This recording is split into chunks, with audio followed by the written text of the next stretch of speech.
TCV investors.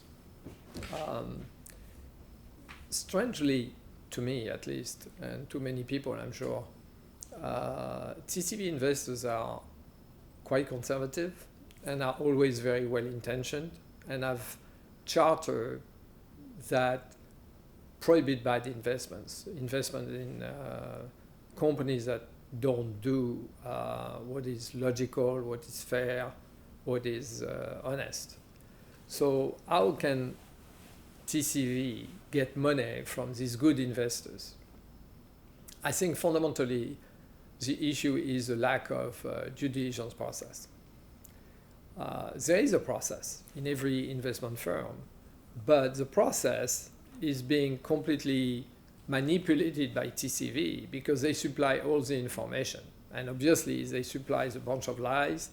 They supply purchase testimony from clients where they have been making money with, but there is no independent assessment of venture capitalist firm or private equity firm, and this is badly needed. That's why I have now created a new website where the entrepreneurs will be able to rate the venture capitalist and the private equity firms, and will explain their experience with the world of entrepreneurs, totally independent and not manipulated by the firms who are requesting money. So it's one thing which is explaining why totally corrupt firms like TCV are still thriving. They still raise money despite having made numerous mistakes and having behaved very often criminally because they are supplying the information. Winston Churchill had a very good say for that. He said, history will be very kind to me because I intend to write it. This is exactly what it is. TCV is giving a file to the institutional investors who have very strong standards of investment and are honest and want to do the right thing, but they manipulate their file like they manipulate anything else. That's the only thing they know how to do well. And honestly, they have all the time in the world because they are not creating products, they are not doing anything, so they have time. One of the things also that the firms are missing, the big investors are missing, institutional investors are missing, is that you cannot be a good investment firm if you don't know the area you invest in. And if you talk to the TCV people 5 minutes, you will realize immediately that they know nothing about fintech. They could know some other areas because I didn't test them on other areas, but in fintech, in 5 minutes, I realized they had no idea what they were talking about. So I think one of the key criteria in the due diligence for these investors is the venture capital firm or the private equity firm knowledgeable about the area they are investing in? And honestly, strangely, I think 50% of the firm are not. So you need to have really a checking point there, which is very important, plus a real independent due diligence, which doesn't happen today. So for them, fundamentally, the investors have very high ethical standards for investment, but they are using proxy like TCV to invest and to allow them to have a business model which is based on racketeering. That's really strange. So I think the big institutional investor should really do a better effort at doing that right.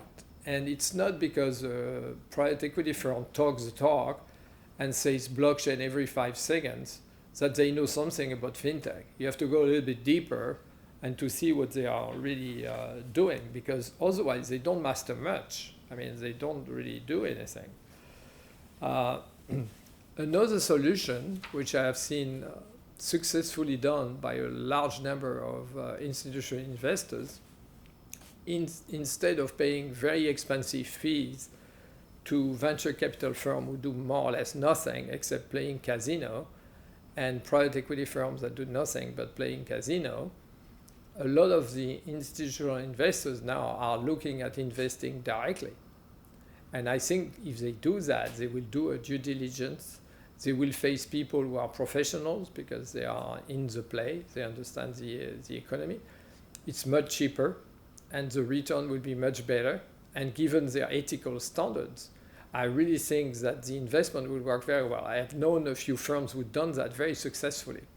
And I think having a direct investment for a sophisticated institutional investors, I've seen a lot of the Canadian firms do that, is a very good solution. And I think for the entrepreneur, it's also a good solution because you know the person who is investing. And that's better because the person can become a client, the person can use your system, you build a relationship, it's much better. So I think that's one area where you should see more direct investment by institutional investors in fintech plays, because the future of fintech is systems. Banks, exchanges, clearinghouses are all going to be replaced by widely distributed systems.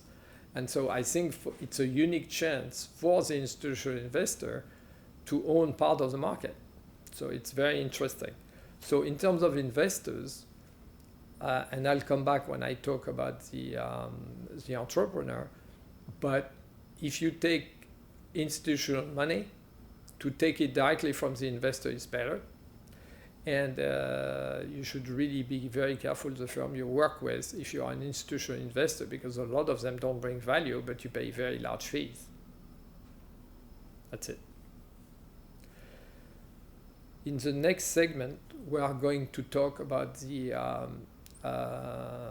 employees and how to treat them given this private equity and venture capitalist firm investment, because I think this creates a challenge, and I have experimented it quite well.